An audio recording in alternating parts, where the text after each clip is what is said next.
who is already late for prayer. Oh, God.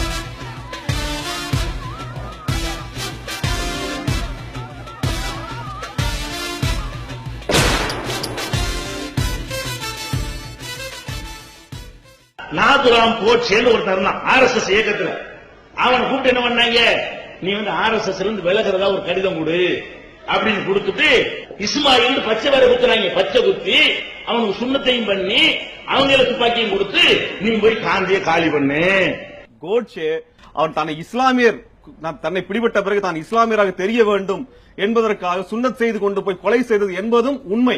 RSS இந்துத்துவ கொள்கை தான் காந்தியை கொன்றதுங்கிற ஒரு குற்றச்சாட்டை பலராம வச்சிருக்காங்க. நினைவு பாக்குறீங்க இல்ல, அதுல அவர் சொன்னது முழுக்க முழுக்க உண்மை. மகாத்மா காந்தியை சுட்டுக் கொன்ற ஒரு அமைப்பிலிருந்து பிரிஞ்சு வந்தவர்னு சொல்லிக்கிட்டாங்க கோட்சே. அவர் RSS இருந்தார், சுட்ட போது அவர் இல்லை என்று சொல்லிவிட்டார்கள். தப்பிச்சிட்டாங்க. இன்னைக்கு வரைக்கும் RSS இருக்கு. RSS சார்ந்தவர் அல்லன்னு இவர்கள் இப்ப சொல்றாங்க. இந்த தேசத்தின் தந்தையை கொலை பண்ண பிறகு. ஆனா அவன் தம்பி கோபால் கோட்சே மெட்ராஸ்க்கு வந்திருந்தார். அவர் பார்த்துட்டு சொன்னார், நாங்க இப்படிதான் சுடணும்னு பார்த்தோம், இப்படிலாம் பண்ணோம், இப்படி மிஸ் ஆயிடுச்சு, இப்படி பண்ணிட்டோம். கோட்சேவோட தம்பியே சொல்ற தம்பி கோபால் கோட்சே சொல்லிட்டு அவன் நூல் எழுதுனா, படம் இது பண்ணா, நாடகம் நடத்தினா, எல்லாம் பண்ணிட்டு சொன்னா RSS இருந்து நாங்கள் விலகினோம் என்று யார் சொன்னதுன்னு கேட்டான். அன்னைக்கு வெறும் காந்தியடிகளை கொலை செய்யறது மட்டும் இவருடைய நோக்கம் இல்ல. காந்தியடிகளை, பண்டிட் நேரு அவர்களை, வல்லபாய் பட்டேல் அவர்களை, அங்க 3 பேர்ல பட்டேல மட்டும் விட்டுலாம் இவன் 2 பேரும் சேர்ந்து காலி பண்ணணும்னு பண்ணதுதான் அது. காந்திக்கு இவங்களுக்கு எந்த விதமான மோட்டிவும் கிடையாது. என்ன பிளான் பண்ணாங்கன்னு கேட்டா, முஸ்லிமை அழிக்கணும். அழிக்கிறதா இருந்தா அது மாதிரியான ஒரு ரோஷத்தை மக்களுக்கு உண்டாக்கணும். என்னது உண்டாக்கணும்? இந்துக்களுக்கு பூரா முஸ்லிம் மேல கோவம் வரணும். இந்துக்களுக்கு பூரா என்ன செய்யணும்? முஸ்லிம் தான் புல்றாங்க அட்டாங்க மாதிரி ஒரு சம்பவம் நடக்கணும் அப்படின்னு திட்டம் போட்டு என்ன செய்யறாங்க கேட்டா, காந்தியை காலி பண்ணவன என்ன செய்வாங்க? இஸ்மாயில் குத்தி இருக்குமா, உன்னை காலி பண்ணிடுவாங்க, தியாகம் பண்றாங்க. தற்கொலைப்பட முதல்ல தற்கொலைப்படங்கிறிய நீ தான் அதுக்கு துவக்க ஆரம்பிச்சு வச்ச. இந்தியாவுல முதல் தற்கொலைப்படைய எங்க ஆரம்பிக்குது? இந்த சங் பரிவார கூட்டம் தான் ஆரம்பிக்கிறது தற்கொலைப்படைய. எப்படி? காந்தியை போய் கொன்னோன்னு உடனே கொண்டு விடுவாங்க. கைய பாப்பாங்க இஸ்மாயில், வேட்டி தூக்கி பாப்பாங்க சுண்ணத்து. அட்ரா முஸ்லிம் காந்தியை கொண்டு விட்டான். நேற்று வருது அவங்களுக்கு எப்படி மெசேஜ் வரு? காந்தியை ஒருத்தன் கொண்டுட்டான், கொண்டவன் அந்த இடத்துல காலி பண்ணிட்டாங்கன்னு வைங்க. எதை பாப்பான்? கையில பாப்பான் இஸ்மாயில். அப்படின்னா முஸ்லீம் காந்தியை கொண்டுட்டான், அட்டி முஸ்லீம். அப்ப இந்துக்களுக்கு கோவம் வருமா வரலா? இந்துக்கள் காந்தியை தேசத்தந்தை என்று பெரிதாக மதித்துக் கொண்டிருக்கும் பொழுது அந்த தேசத்தந்தை என்று மதிக்கக்கூடிய ஒரு ஆளை முஸ்லீம் கொலை பண்ணிட்டான் என்று சொன்னால் அதனுடைய ரிசல்ட் எப்படி இருக்கு? ஆயிரக்கணக்கான பேர் கருவறுத்துருவாங்க. அவர்கள் ஒரு இனப்படுகொலை செய்ய தயாராக இருந்தார்கள் என்கின்ற ஆவணங்கள் இருக்கின்றன. அது புத்தகமாகவும் வெளிவந்திருக்கிறது. RSSம் இந்து மகாசபாவும் இதை மையமாக வைத்து ஒரு பெரிய கலவரத்தை நிகழ்த்தி இஸ்லாமில் படுகொலை செய்ய வேண்டும் என்கின்ற ஒரு திட்டம் இருந்தது என்பதும் கைப்பற்றப்பட்டது என்பது வரலாற்று. ஆனா என்ன அல்லாஹ் செஞ்ச உதவி என்ன தெரியுமா? இவங்க திட்டத்துல மண் அள்ளி போடுற மாதிரி அவனை சுடாம உசுரோட பிடிச்சிட்டாங்க. சுட்டு மட்டும் இருந்தாங்கன்னு வைங்க, இந்த நாத்துராம அந்த இடத்துல சுட்டு இருந்தாங்கன்னு சொன்னா முஸ்லீம் தான் ஆயிருக்கும். யாரோ தெரியல, பச்சை குத்தி இருந்தாங்க, யாருன்னு தெரியல. அவன் அப்ப பாட்டெல்லாம் என்ன என் புள்ள இல்லைன்னு எல்லாம் பிளான் பண்ணி செய்ததானே.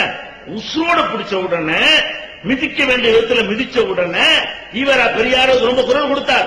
அது அவன் சரியான முறையில் விசாரிக்கணும்னு சொல்லி அவரு பயங்கரமான முறையில அவரது இஷ்யூ ஆக்கின பிறகு என்ன பண்ணுச்சு?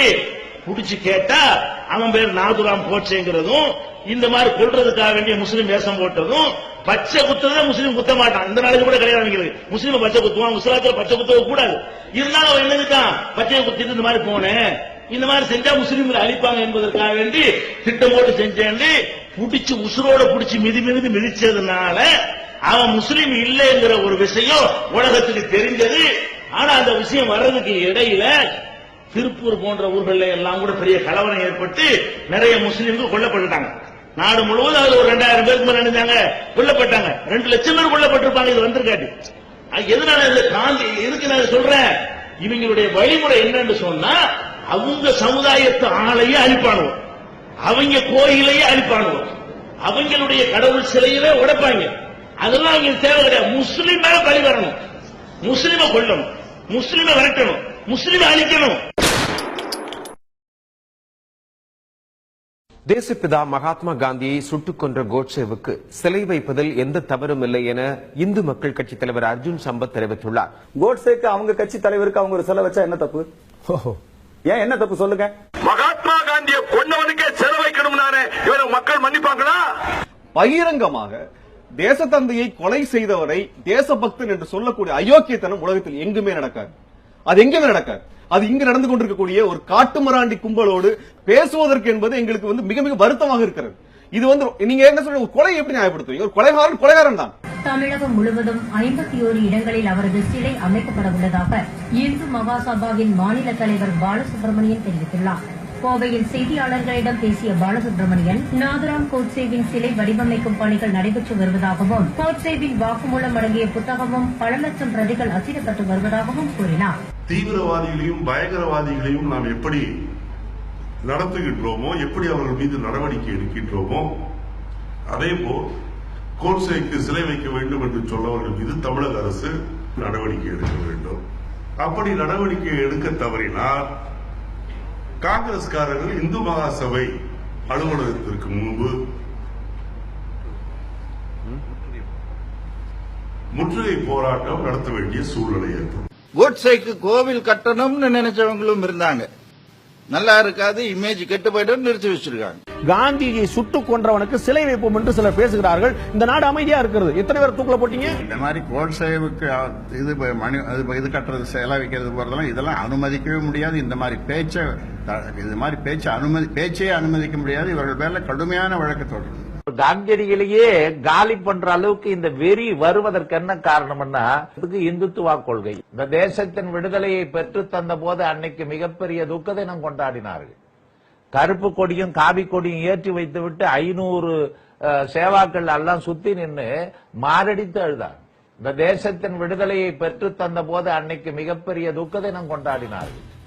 கருப்பு கொடியும் காவி கொடியும் ஏற்றி வைத்து விட்டு 500 சேவாக்கள் எல்லாம் சுத்தி நின்று மாரடித்து அழுதார்.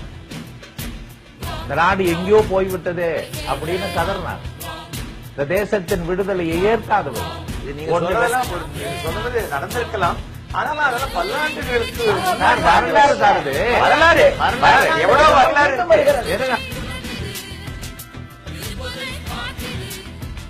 அன்பெருமா